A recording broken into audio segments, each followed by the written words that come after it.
Resistance in parallel. Series में क्या क्या समझ आया आप लोग को?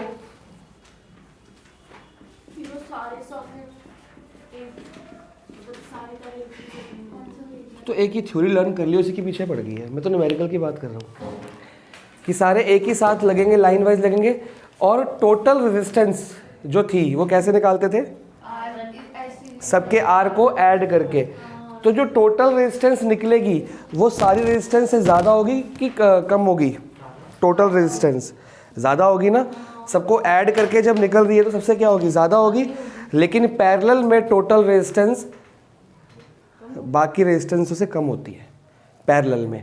ठीक है, ये बातें याद करनी। एक वही चीज़ याद कर ली, वो सॉकेट में लगता है, वो अलग लगता है, उसके अलावा भी तो कर। तुमने सिर्फ एक 3 पॉइंट्स वाली थ्योरी याद की है सीरीज पैरेलल, तेरे को लगता है कि उतना ही टॉपिक है। सबसे इस चैप्टर का मेन टॉपिक सीरीज और पैरेलल है, और सबसे गंदे और टफ न्यूमेरिकल्स उसमें से आने वाले हैं। ठीक है, तो इसको बहुत सीरियसली पढ़ना है आपने। अब ये कहता है कि जो टोटल रेजिस्टेंस है वो कैसे निकालना है? 1/R is equal to 1/R1 plus 1/R2 plus 1/R3। Obviously R1, R2 और R3 अलग अलग नंबर होंगे, इनको एलसीएम लेना पड़ेगा और ऐड करेंगे, तो जो आंसर आएगा वो आएगा 1/R। हमें चाहिए R। जब आंसर 1/R आ गया तो R निकालने के लिए क्या कर देंगे? उसका रेसिप्रोकल कर देंगे। तो मतलब यहाँ जो आंसर आएगा उसका रेसिप्रोकल करना पड़ेगा, तो जाके रेजिस्टेंस इन पैरेलल आएगी। ठीक है, पेज नंबर 33 बुक में मार्क करेंगे, the reciprocal of the combined resistance. यहाँ पर रेसिप्रोकल वर्ड आ गया कि नहीं आ गया? Reciprocal of the combined resistance of a number of resistances connected in parallel is equal to the sum of reciprocal of all individual resistances। ये पूरी derivation आती है बेटा, सीरीज की भी आती है, लास्ट टाइम बताया था मैंने, पैरेलल की भी आती है। क्या हुआ, हंस क्यों रही है?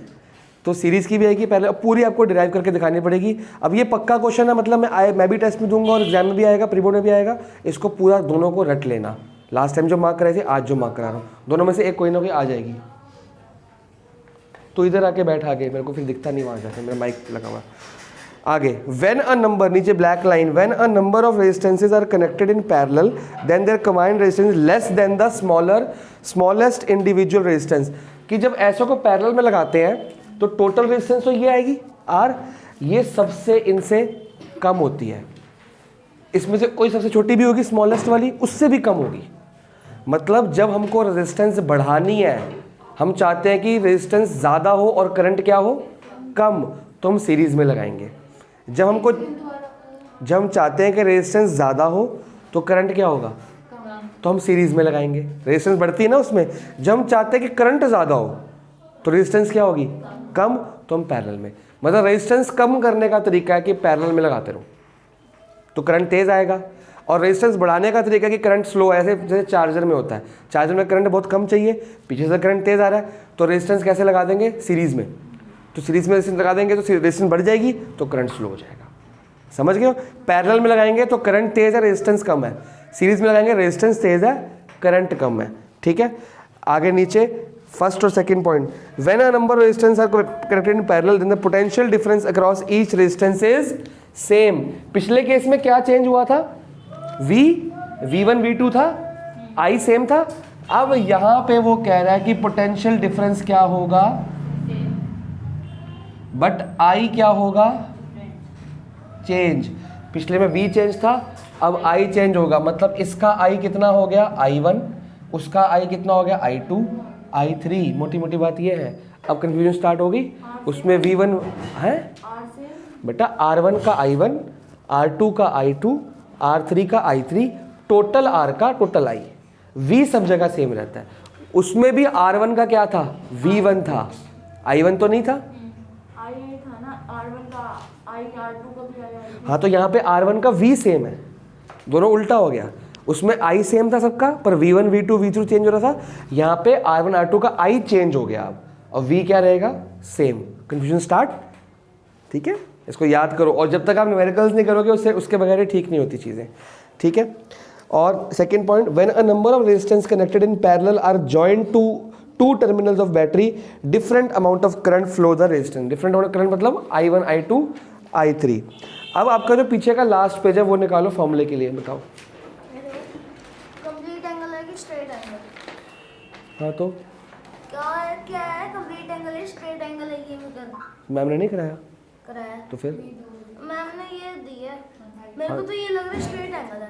हाँ तो स्ट्रेट एंगल है ना, तो कंप्लीट एंगल नहीं हो सकता ये? कंप्लीट एंगल स्ट्रेट एंगल नहीं है, कंप्लीट एंगल 360 डिग्री होता है पूरा गोल।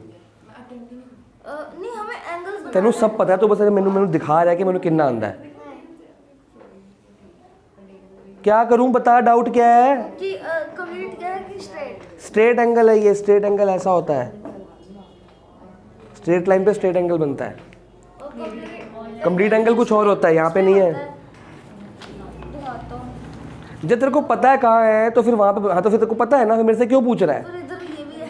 हाँ तो यहाँ पे स्ट्रेट एंगल है, यहाँ पे कंप्लीट एंगल है, दोनों अलग अलग बातें हैं। यहाँ पे फुल स्टॉप है कि एरो है? कुछ भी नहीं है। हाँ फुल स्टॉप है, यहाँ पे दो साइड एरो है, फर्क पता लगा? इसमें क्या है दो साइड है। तेरे को पता है ना, मेरे को पढ़ाने नहीं देगा, जान के डिस्टर्ब कर रहा है, मेरे को सब पता लग रहा है, तेरे को सब कुछ आता है। आगे जी, फॉर्मूले का पेज निकाल लिया। फॉर्मूले के पेज में सबसे पहले लिख दो, जो हेडिंग वाली साइड है वहाँ लिखो resistances in parallel, resistance in parallel लिखा, और फॉर्मूला लिख लो। क्या फॉर्मूला बनेगा? ये वाला, ठीक है। अब R1 का जब वो लिखोगे लास्ट वाले पे साइड पे, R1 का फॉर्मूला क्या बनेगा? V/I1। R2 का फॉर्मूला क्या बनेगा? V/I2। R3 का फॉर्मूला क्या बनेगा? V/I3। फर्क पता लग गया? सीरीज में क्या था, अगर मैं ये पैरेलल का हो गया, ये सीरीज का, सीरीज में क्या था? R1 is equal to V1/I, R2 is equal to V2/I, R3 is equal to V3/I। फर्क क्या है? I change. पैरेलल में I चेंज है, V सेम है, इसमें V चेंज है। तो याद करने का तरीका क्या है? जो सीरीज का R का फॉर्मूला क्या था? R1 plus R2 plus R3, मतलब ये भी न्यूमरेटर में और ये भी न्यूमरेटर में, तो सीरीज में चेक कर लो, न्यूमरेटर में चेंजेस आ रहे हैं, डिनोमिनेटर सेम है। याद करने का मेथड कि सीरीज का R तो ये सब कुछ याद हो जाता है कि सीरीज में एक लाइन में चेंज आ रहा है न्यूमरेटर में, तो न्यूमरेटर चेंज हो जाएंगे, लेकिन पैरेलल में नीचे चेंज आ रहा है डिनोमिनेटर में, तो डिनोमिनेटर चेंज हो रहा है। बात पकड़ में आई कि नहीं आई? याद करने का तरीका सब कुछ सेम फॉर्मेट चलेगा। पैरेलल में ऊपर न्यूमरेटर सेम है तो यहाँ भी न्यूमरेटर सेम होगा। सीरीज में डिनोमिनेटर सेम है, यहाँ पे 1 1 1 है, ये ऐसे होगा ना R/1, तो डिनोमिनेटर सेम है तो डिनोमिनेटर सेम होगा। बात पकड़ में आ गई कि नहीं आ गई? याद करने का तरीका थोड़ी सी कंफ्यूजन तरीका ही है, बहुत कोई बात रट्टा मारने से बचने के लिए एक मेथड है कि हाँ भाई एक चीज़ पकड़ में आई है, मिट्स को मिटा दूँ, दोनों चीज़ें पकड़ में आ गई। चलो अब इसकी डेरिवेशन आ गई, आपको डेरिवेशन वो वाली याद करनी है, 3 वाली जो सेकंड वाली है, नीचे लिखी हुई है 34 पे नीचे वाली। ऊपर वाली भी याद कर सकते हो, पर वो 2 की है, हमको 3 की करनी है ना, तो 3 के लिए आपको जाना पड़ेगा। सबसे पहले हमने ये पढ़ा कि इसमें आई क्या होता है। बेटा पिछली वाली डेरिवेशन अलग है, इसमें अलग है। वो डेरिवेशन स्टार्ट हुई थी ऐसे, v is equal to V1 plus V2 plus V3, फिर v का फॉर्मूला लिखा था हमने RI करके, लेकिन ये स्टार्ट होती है किससे? I is equal to I1 plus I2 plus I3। तो दोनों का मेथड अलग है, दोनों का डेरिवेशन अलग है, दोनों एक जैसी नहीं है, क्योंकि उसमें v चेंज हो रहा था, v से स्टार्ट की, इसमें i क्या चेंज हो रहा है? i, तो i से स्टार्ट की। अब हमारे को ये पता है यार, r का फॉर्मूला था V/I, तो i का फॉर्मूला क्या हुआ? V/R हुआ कि नहीं हुआ? तो यहाँ पे क्या लिखूंगा? V/R, यहाँ पे V/R1, V/R2, V/R3, क्योंकि v तो सेम है, तो v कॉमन ले लूँ, v कॉमन लिया तो 1/R1, 1/R2, 1/R3, और यहाँ पे V/R, v से v कट गया, तो आंसर क्या आ गया? ये आ गया कि नहीं आ गया? उसमें भी ऐसे ही हमने v कॉमन, उसमें i कॉमन लिया था, i कॉमन लेके i से i काटा था, तो वो हो गया था। समझ आया अपनी?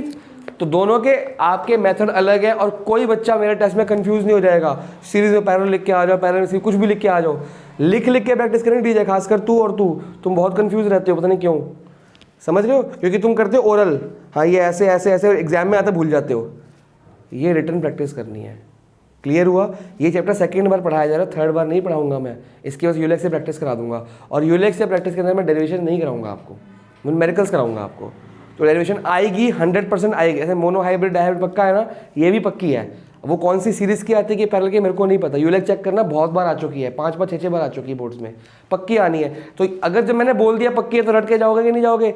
MQ लिख दो, मोस्ट इंपॉर्टेंट क्वेश्चन है आपका, पक्का आना है ना। आपको मतलब ना वो एनालॉगस और होमोलॉगस ऑर्गन्स जो होते हैं ना, वो मैम ने पढ़ाया था और मैम Okay. ने कहा कि उससे 1-2 क्वेश्चंस आ सकते हैं। बेटा मैं CBSE सैम्पल पर चेक, और वो मैं जो है ना CBSE में तो नहीं है ना। और यूलाइक में जब मेरा डिलीटेड सिलेबस वाली है तो उसमें जो होमोलॉगस और एनालॉगस वाला 1-2 क्वेश्चन है, उस पे आउट ऑफ सिलेबस नहीं लिखा। नहीं लिखा एनालॉगस और होमोलॉगस। हाँ, वो जो चलो करा देते हैं, कोई दिक्कत नहीं, करा देते हैं। आपके टेस्ट पे नहीं डाले मैंने, फिर मैं बाद में करा दूंगा। इलेक्ट्रिसिटी की बात कराया तो होमोलॉगस सीरीज तक करा, वो उससे एवोल्यूशन में कराना ऑर्गन्स के कराए तो कोई दिक्कत नहीं है, 2 मिनट का टॉपिक है, आराम से, बहुत ईजी टॉपिक है। वो 3 पार्ट तीनों करने पड़ेंगे ना, फिर एनालॉगस भी करना पड़ेगा, होमोलॉगस भी करना पड़ेगा, एक और भी है उसके अंदर। लेकिन सिलेबस में तो नहीं लिखा। सिलेबस में तो एवोल्यूशन कटा हुआ है, वो तो एवोल्यूशन का ही पार्ट है, कोई नहीं, कर लेते हैं, हमें क्या दिक्कत है, एक चीज़ ही तो है। नहीं, वो लर्न करने की चीज़ है, समझने की चीज़ है, ठीक है। तो पूरी डेरिवेशन मार्क कर लो, फिर मैं उस पर आता हूँ सैम्पल प्रॉब्लम पे। पूरा का पूरा देखो, आपको डेरिवेशन का मतलब ये नहीं कि ये 3 लाइन लिख के आ गए, ये पूरा पेज लिखना पड़ता है मैडम, ठीक है। और ये लर्न ही करना है, साथ में डायग्राम।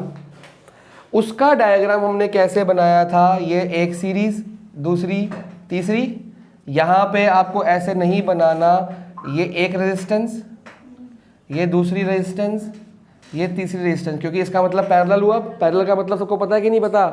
तो फिर बुक में बना डायग्राम, बैटरी बनी है, 2 सेल की बैटरी है, 3 सेल की है, बताओ जरा।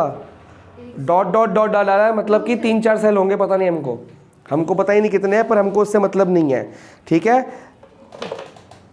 क्लियर हो गया? डायग्राम भी इंपॉर्टेंट है, पूरा का पूरा लिख लो, लर्न करके जाना है। आप 4 वाला 3 वाला लर्न करके जाओ। अगर 2 का आया तो 2 का कर दो, अगर मान लो 2 का आया तो इतना कर दो, खत्म काम तो सेम, ये और ये सेम है, दोनों एक ही बात है, काम सेम किया है, बस वो 2 में दिखाया, 3 में टाइम वेस्ट किया हुआ है, ठीक है जी।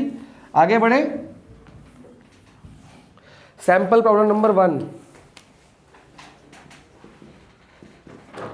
मैं इनको भी काम लूंगा, तेरा होमवर्क चेक करूंगा तूने कितना कर लिया अभी। Calculate equivalent resistance when 2 resistances of 3 ohm and 6 ohm are connected in parallel। क्या निकालना है? इक्विवेलेंट रेजिस्टेंस मतलब total resistance, combined resistance, effective resistance, equivalent resistance, एक ही बात होती है। तो आपको टोटल R निकालना है। R1 कितना है? हमने देखिए कौन है बाहर, देखना बेटा कौन है, मैंने माइक पाया हुआ है, चेक कर ले एक बार। 6 ओम। चलो अब क्या करना है, टोटल R निकालना है, तो 1/R इक्वल टू कितना हुआ, 1/3 प्लस 1/6, LCM 6 आएगा, 3/6 आ गया, ये आया 1/R, कटिंग कर दूं 1/2, तो R कितना हुआ 2। क्लियर हुआ कि नहीं हुआ?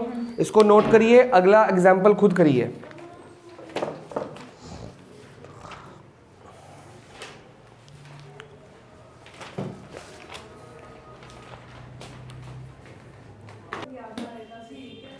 तो आपने अब क्या करना है जी, को सैंपल नंबर 2 में क्या बोला जा रहा है,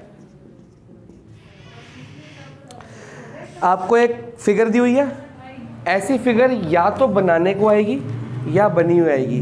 आप लोग के पहले एग्जाम में तो बनाने को आई थी, छोटी मोटी दिखी थी, कैसे कनेक्ट किया है वो लिखा नहीं हुआ था। उसमें किसका, तेरा एग्जाम था कि जपनीत का एग्जाम था, किसी का एग्जाम था, मैंने पेपर चेक किया था, लिखा ही नहीं था कि सीरीज में कि पैरेलल में है। हाँ, तो बड़ा वो कंफ्यूजिंग चीज़ हो गई थी कि कौन सा है ये, सीरीज है कि पैरेलल, बड़ी दिक्कत आ गई थी उसमें, ठीक है। तो थोड़ा सा इसकी प्रैक्टिस हम CBSE गाइड है बहुत सिंपल पेपर से करेंगे अभी, मतलब है, हाँ जी, उसकी प्रैक्टिस करेंगे ना। मतलब मैं आप लोगों को बार बार इन्फॉर्म कर रहा हूँ कि आप लोग बिल्कुल नहीं सोचेंगे कि आपका पेपर इजी आना है, और बिल्कुल लाइट जिस हिसाब से आप लोग पढ़ रहे हैं ना, बिल्कुल लाइट पढ़ रहे हैं। बोर्ड्स बहुत टफ है बेटा जी, जैसे फर्स्ट टाइम में जागे थे ना लास्ट टाइम पे, तो जो लोग पहले जाग गए थे उनकी तैयारी ज़्यादा अच्छी हुई थी, जो लोग लेट जागे उनकी तैयारी बहुत अच्छी नहीं हुई थी। तो तेरे को डीजे प्रॉब्लम आई थी ट्रायंगल्स में, क्योंकि तू लेट जागा था, तेरे को लेट एहसास हुआ कि हाँ मैं बहुत लेट हो गया हूँ और मेरी प्रैक्टिस कम है, तो वो चीज़ अब नहीं करनी, क्योंकि आपके पास अभी टाइम है पढ़ने का। बाबा मैं रोज़ एक ही बात रिपीट करता हूँ, अभी टाइम है पढ़ने का, अभी टाइम है, तो अभी जितनी मेहनत कर सकते हो कर लो, बाद में टाइम नहीं मिलेगा आपको। इतने सब्जेक्ट्स होंगे, ये प्लस है, ये वोल्टेज कितनी दे रखी है, R1 कितना है, 7.2 दूसरा 8 ओम और 12 R2 है 8 ओम, R3 है 12 ओम, ठीक है जी। और ठीक है, अगर क्वेश्चन आता है तो आपकी मर्जी या फिगर बनाओ, आपकी मर्जी फिगर ना बनाओ, अगर बनी हुई आती है तो नहीं बनानी, लेकिन क्वेश्चन कह रहा है ड्रॉ सर्किट डायग्राम तो बनानी पड़ेगी, फिर तो मार्क्स हैं उसके, ठीक है। अभी इसके मार्क्स नहीं है। पहला पार्ट क्या कह रहा है, कैलकुलेट टोटल रेजिस्टेंस। क्या किसी के दिमाग में आ रहा है टोटल रेजिस्टेंस मतलब R कैसे निकलेगा? हमेशा टोटल अब देखो इसमें सीरीज है कि पैरेलल है, तो सीरीज भी दिख रहा है, दोनों है।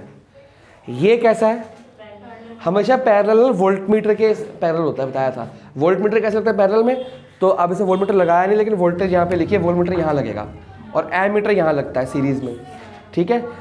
तो पहले सीरीज पकड़ो कि पहले देखो टोटल रेजिस्टेंस जो होती है ना, टोटल रेजिस्टेंस को बोलते हैं कंबाइंड रेजिस्टेंस। कंबाइंड रेजिस्टेंस होती है resistance in parallel, series plus resistance in parallel. अगर इन दोनों को मैं ऐड कर दूंगा मेरा काम चल जाएगा, चल जाएगा ना भाई। सीरीज वाली को और पैरेलल को ऐड कर दूंगा, टोटल रेजिस्टेंस आ जाएगी। सिंपल, दो ही तरह की रेजिस्टेंस होती है ना। तो सीरीज में तो एक ही चीज़ है, पैरेलल में 12 और 8 तो पहले सीरीज निकलेगी पहले पैरेलल निकलेगी, ये बता, पहले पैरेलल निकलेगी, क्योंकि प्रभुगुण ध्यान से देखियो, ये सीरीज है, सॉरी ये पैरेलल है। पैरेलल का इन दोनों का आंसर यहाँ पे आता है बीच में। पैरेलल का आंसर बढ़ेगा छोटा होगा, छोटा होगा, 8 से भी छोटा होगा और 12 से भी छोटा होगा। तो पैरेलल का आंसर यहाँ पे आएगा। जो पैरेलल का आंसर यहाँ पे आ गया तो वो सीरीज से क्या होगा, ऐड हो जाएगा। जो इसका आंसर सीरीज बन जाएगा नहीं बन जाएगा। तो पहले ज़्यादातर 99% क्वेश्चन में पैरेलल पहले सॉल्व किया जाता है कि पैरेलल का आंसर निकाल दो, वो तुम्हारा बीच में मिल जाएगा, यहाँ पे मिल गया। और ये सीरीज में है कि नहीं, उसको फिर सीरीज से ऐड कर दो, हमारा काम चल जाएगा।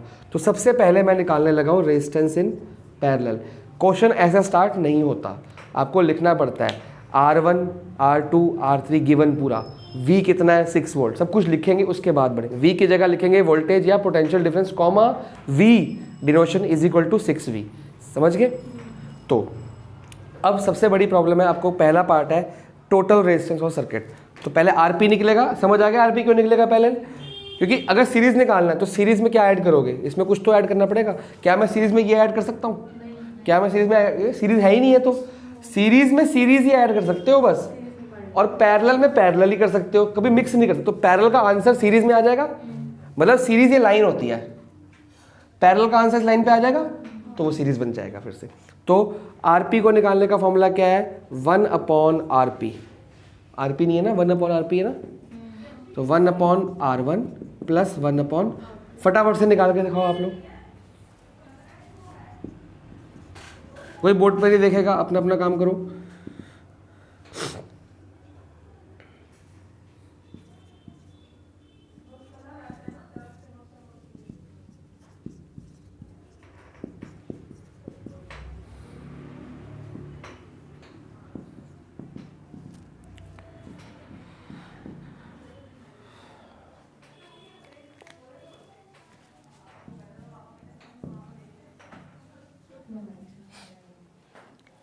तो मैथ्स का होमवर्क हो गया, हाँ, सारा हो गया, दिखा।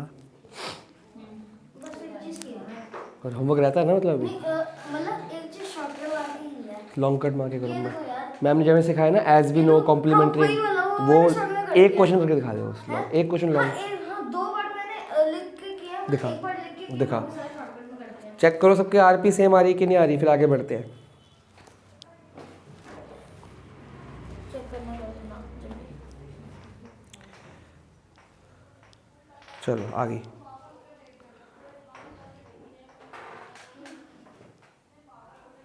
RP निकालना अब, हाँ ठीक जा रहा। चलो तो इसका डेसिमल में कन्वर्ट करके आ जाएगा 4.8 ओम। अब हमको, अभी हमारा काम खत्म नहीं, आधे बच्चों तो ये बोलते हैं कैसे टोटल रेजिस्टेंस ये आ गई, ये तो खाली RP आई है। अब टोटल रेजिस्टेंस निकालनी है, उसको हम R बोलेंगे, वो होता है RS प्लस RP, या इसको दूसरे तरीके से भी कह सकते हो, जो RP निकाली है ये 2 और 3 की निकाली है, जैसे यूलेक में लिखा है, इसको पता क्या लिखा है 2 3, ये 2 3 की कंबाइन है ना, 2 और 3 की, और फिर यहाँ पे आ जाएगा R1 प्लस R2 3, या RS प्लस RP कुछ भी कर सकते हो। ये 1 हो गया, ये 2 और 3 की रेजिस्टेंस होगी, तो R2 3 लिख देंगे इसको, कंबाइंड होगी ना 2 3 की। तो R1 कितना है 7.2 प्लस 4.8। देखो ये ना एक अलग से पार्ट बनाया है, तो अगर इसको आप डेसिबल में नहीं भी कन्वर्ट करना चाहते तो कोई आपको मना नहीं करेगा, फ्रैक्शन में ही रहने दो। फिर फ्रैक्शन से इसको ऐड करोगे तो एलसीएम लेना पड़ेगा, तो मर्जी है आपकी, आप जैसे मर्जी कर सकते हो। फाइनल आंसर तो नहीं है ना ये हमारा, तो इसको डेसिमल में कन्वर्ट करने की जरूरत आपको नहीं भी थी, आप ऐसे भी छोड़ सकते हो, पर इसको फिर ऐड आपको फिर फ्रैक्शन में ही करना पड़ेगा फिर एलसीएम लेके। तो ये 8 और 2 कितना हुआ 10 हो गया, 7 4 11 और 12 ओम आंसर आ जाएगा, ओनली 12 ओम आंसर आ गया टोटल रेजिस्टेंस। नोट करिए। तो मैं कैसे पानी की बोतल दे दे मैंने, हाँ मैंने माइक पहना हुआ बेटा। प्रभु समझ आया कि मिक्स्ड कैसे निकालने हैं। अभी तो टेढ़े क्वेश्चन तो आए नहीं जिसमें आई चेंज होता है वी चेंज होता है, वो भी याद रखना है आपको, भूलना नहीं है। पैरेलल में आई चेंज होता है, आई चेंज होता है डिनोमिनेटर, और सीरीज में वी चेंज होता है, इतना याद कर लो, बाकी तो सेम ही होगा। दोनों याद करोगे ना क्या सेम होता है क्या चेंज, खाली चेंज याद कर लो। पैरेलल में वी चेंज होता है, आई चेंज होता है, सीरीज में वी चेंज होता है। समझ गए? आगे बढ़े। सेकंड पार्ट, टोटल करंट बोल रहा है। टोटल करंट माने टोटल आई। अब टोटल करंट कैसे निकलेगा, पहले अभी देखो इसमें आई चेंज होगा, आई चेंज होगा कि नहीं होगा, तो इन दोनों का आई निकालो अलग से, फिर इसमें करें इसका, तो इसका आई तो सेम रहेगा, या सिंपल से टोटल आई निकालने के टोटल आर ले सकते हैं ना, टोटल के फॉर्मूले से उठाओ, I1 I2 का मान उठाना ही क्यों, जब टोटल आर निकल गया। व्हाट इज आर का formula, R is equal to V upon में आई, तो ये सब टोटल है, इसमें I1 I2 तो है नहीं, तो ये वाला आई निकल जाएगा, एम फेयर वाला, इसका जो निकलेगा प्लस नीचे है ना, ये वाला आई हो गया टोटल आई, लेकिन इसका आई अलग होगा, इसका आई अलग होगा, इसका आई अलग होगा। बता दो कैसे कैसे। पहले आर कितना है 12 ओम, वी कितना लूँ 6 वोल्ट, ये टोटल वी है भैया, ठीक है, और आई कितना आ गया 1 अपॉन में 2, 1 अपॉन में 2 आएगा ना, और इसको इक्वल टू करके लिख देंगे 0.5 एम्पेयर, यही होगा ना। डिवीजन नहीं आता डिवाइड 1 को करना है, आता है ना। मैंने कल ही कहा इसको डिवीजन में दिक्कत है, जब वो मेंसुरेशन की है इसके मेरे को बताओ, मैं अलग से सिखा दूंगा, मैंने कहा था कि मैं सिखा दूंगा। तो ये आई कितना आ गया ये। अब छोटी सी बात, ये R1 है, R1 सीरीज में, इसका I1 होगा नहीं होगा, इसका V1 होगा। तो जो ये आई निकला है 0.5, ये इसके लिए भी सेम है, जो टोटल आई है वो इसके लिए भी सेम है, पर इन दोनों के लिए सेम नहीं है। इस टोटल आई पूरे सर्किट का सेम रहेगा, सीरीज में आई सेम रहता है, तो पूरे सर्किट का सेम है, तो ये भी सीरीज में है, तो इस R1 का आई यही होगा, लेकिन इसका नहीं होगा, इसका नहीं होगा, I2 अलग होगा, I3 अलग होगा। लेकिन जो हमारा बीच में आंसर निकला वो कितना था 4.8, इन दोनों का आंसर कितना था आप चेक कर लो, 8 से भी छोटा है, 12 से भी छोटा है, ये तो सीरीज में आ गया, तो 4.8 का भी आंसर 0.5 होगा, क्योंकि आई सीरीज में सेम रहता है। बात पकड़ में आ रही है कि नहीं आ रही? आई इसके लिए भी 0.5 है, 4.8 के लिए भी 0.5 है, बट 8 और 12 के लिए नहीं है।